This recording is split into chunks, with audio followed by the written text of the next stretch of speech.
Hello 9th and 10th class students. Open your books. काव्य कथा संवेदना. Dear students, आज असी अपनी 6वीं कविता जो कि जिउंदे भगवान है वो पढ़ांगे. 10th क्लास ये तुहाडे वास्ते दोहराई है लेकिन तुसी सब ने फिर तो चंगी तरह इसकी दोहराई करनी है. Dear students, ये कविता नंद लाल नूरपुरी जी की लिखी हुई है. कवि का नाम है नंद लाल नूरपुरी. इस कवि नूं गीतां दा बादशाह भी कहा जाता है. गीतां दा बादशाह. इस कवि ने पंजाबीयत ते पंजाबियों बारे बहुत ही वधिया लिखा है. अज असीं इस कविता विच जो जिउंदे भगवान किन्हां नूं कहा गया है उन्हां बारे असीं थोड़ा डिटेल विच पढ़ांगे.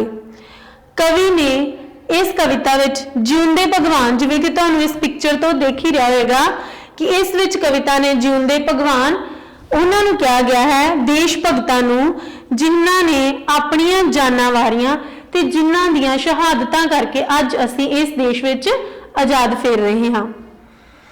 कवि दसदा है कि साडे देश नूं अंग्रेजां ने गुलाम बनाया सी ते तद साडे देश च महान जो योद्धे होए हन उन्हां ने अपनियां कुर्बानियां दे के देश नूं आजाद करवाया.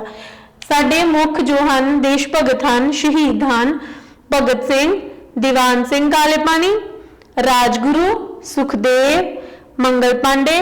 ये तस्वीरां हन ये जो तुसीं वेख रहे हो सरदार भगत सिंह चंद्रशेखर आजाद उधम सिंह सरदार करतार सिंह सराभा.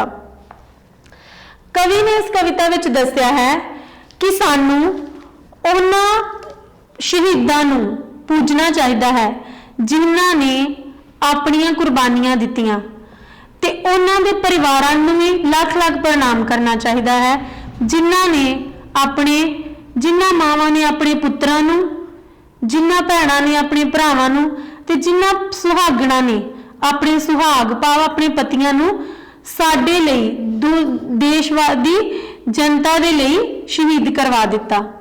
आओ असीं कविता पढ़ते हैं. ओ दुनिया दे बंदिओ पूजो उन्हां नेक इंसानां नूं देश दी खातर वार गए जो प्यारियां प्यारियां जानां नूं. कवि आख रहा है कि हे दुनिया मेरे देश दे वासियों सानू सारे इन्हां महान देश भगतां दी उन्हां नूं लख लख वार प्रणाम करना चाहिदा है क्योंकि इन्हां ने साडे इस भारत देश दी खातर अपनियां प्यारियां प्यारियां जानां नूं कुर्बान कर दिता. सरवां वर्गे सोने वर्गे हीरे पुत्तर मावां दे चाह जिन्हां दे मिलन वास्ते रोंदे भैण भरावां दे. कहंदे कि मावां ने अपने सरुआं वर्गे सरुआं मतलब सरु का एक रुख हुंदा है जो बहुत ही लंबा हुंदा है कि मावां ने अपने सरुआं वर्गे बहुत ही लंबे जवान सोहणे हीरियां वर्गे पुत्रां नूं देश की खातर शहीद करवा दिता. ते इस तरह ही जो भैण भरा अपने दूसरे शहीद होए भरावां नूं मिलन वास्ते तरसदे हन सानू उन्हां नूं सब नूं लख लख वारी प्रणाम करना चाहिए है. बुढ़े बापू खड़े उड़ीकन गबरू पुत जवानां नूं ओ दुनिया दे बंदिओ पूजो उन्हां नेक इंसानां नूं देश दी खातर वार गए जो प्यारियां प्यारियां जानां नूं. कवि आख रहा है कि सानू उस बुढ़े बापू नूं लख लख वारी प्रणाम करना चाहिए है जो अपने शहीद होए इन्हां गबरू पुत्रां दी हमेशा ही उड़ीक करते रहते हैं कि मेरा पुत वापस आएगा. सानू हमेशा ही उन्होंने प्रणाम करना चाहिए है क्योंकि इन्हां ने अपने देश की खातर अपनी जान वार दी ते इन्हां दियां जानां इन्हां दियां कुर्बानियां दे सदका ही अज असीं आजाद हाँ. कई नारां दे फुल्लां वर्गे हाले रूप नरोए ने शगनां दे हत्थां विच गाने चाना पूरे होए हन. ਇਹਦੇ ਵਿੱਚ ਇਹਨਾਂ ਲਾਈਨਾਂ ਵਿੱਚ ਕਵि ਦੱਸਦਾ ਹੈ ਕਿ ਕਈ ਨਵ ਵਿਆਹੀਆਂ ਨਾਰਾਂ ਜਿਨ੍ਹਾਂ ਦੇ ਅਜੇ ਚਾਅ ਵੀ ਸਦਰੇ ਹਨ ਅਜੇ ਉਹਨਾਂ ਦੇ ਚਾਅ ਅਧੂਰੇ ਹਨ अजे वो जिवें एक ताज़ा फुल हुंदा है, कमलाया नहीं हुंदा, इसे तरह ही जिहड़ियां नव विआहियां कुड़ियां हुंदियां हन, अजे उन्हां दे चाह भी पूरे नहीं होए, उन्हां दे अजे शगन भी पूरे नहीं होए, लेकिन उन्हां ने उन्हां दे जिहड़े घर वाले हन वो उन्हां दा सुहाग है वो देश दी खातर शहीदियां पा गए हन। दिल दे विच लकोई बैठियां लखां ही अरमानां नूं ओ दुनिया दे बंदिओ पूजो उन्हां नेक इंसानां नूं। ते ओ लड़कियां जिन्हां दे विआह जे ताजे होए सन ते लेकिन उन्हां ने कई अरमान सन उन्हां दे, जो उन्हां ने अपनियां भावनावां नूं अपने अंदर ही खत्म करके रख लिया है। सानू उन्हां औरतां नूं भी लख लख वारी प्रणाम करना चाहिदा है। किन्नू ने जीवन दियां लोड़ां, हर कोई जीवना चाहुंदा है, तरह तरह दे इस जीवन लई बंदा जाल विछाउंदा है। कहंदे जीवन दी लोड़ किन्नू नहीं आ, किहदा नहीं दिल करदा कि मैं अपना जीवन ना जीवां, मैं जिउंदा ना रहां। हर एक इंसान जिंदगी जीउण दे लई कई कई पापड़ वेलदा है, कई कुछ करदा है। जिउणा उस बंदे दा जिउणा, रोके जो तूफानां नूं, ओ दुनिया दे बंदिओ पूजो उन्हां नेक इंसानां नूं। कहंदे पर सच्चा जिउणा, असल जिउणा उस इंसान दा हुंदा है जो लख तूफानां नूं रोक सके। भाव कि जिवें इन्हां देश भगतां ने तूफान, इत्थे किस नूं कहा गया है कि इन्हां ने अपने देश नूं अंग्रेजां तो आजाद करवा के एक तूफान वांग वर्गे एक जिहड़ी बला सी उन्हों टाल दिता सी। असल जिउणा इन्हां दा सी जिन्हां नूं अज तक ते रहंदी दुनिया तक लोग याद करनगे ते हमेशा प्रणाम करनगे। शेरां दी छाती ते बह के मौत जिन्हां ने मंगी है, खून दियां नदियां विच डुब के गोरी चमड़ी रंगी। इन्हां लाइनां विच कवि कह रहा है शेर किन्हां नूं कहा गया है इन्हां लाइनां विच, जो साडे दुश्मन सन ते बहुत बहादुर सन।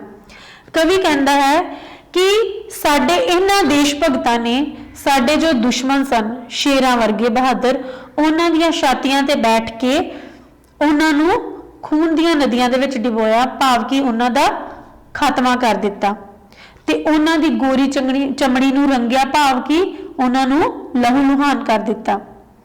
नवीं देश ते रंगण चाड़ी पूजो उन्हां भगवानां नूं, ओ दुनिया दे बंदिओ पूजो उन्हां नेक इंसानां नूं। ते इन्हां देश भगतां ने उस अंग्रेज सरकार दा खात्मा करके अपनी भारत मां दी धरती नूं एक नवें रूप, एक नवां रूप दिता, एक नवीं जिहड़ी आ रंगण दिती। सानू हमेशा ही इन्हां देश भगतां नूं लख लख वारी प्रणाम करना चाहिदा है। जिउणा हुंदा उस मर्द दा किसे लई जो मरदा है, अपने देश कौम दी खातर जीवन अर्पण करदा है। कहंदे असल जिउणा उस बंदे दा हुंदा है जो अपने देश दी खातर जां दूजियां दी खातर अपनी जान दी परवाह नहीं करदा ते अपने देश दी खातर दूजियां लई मर मिटण लई भी तैयार रहिंदा है।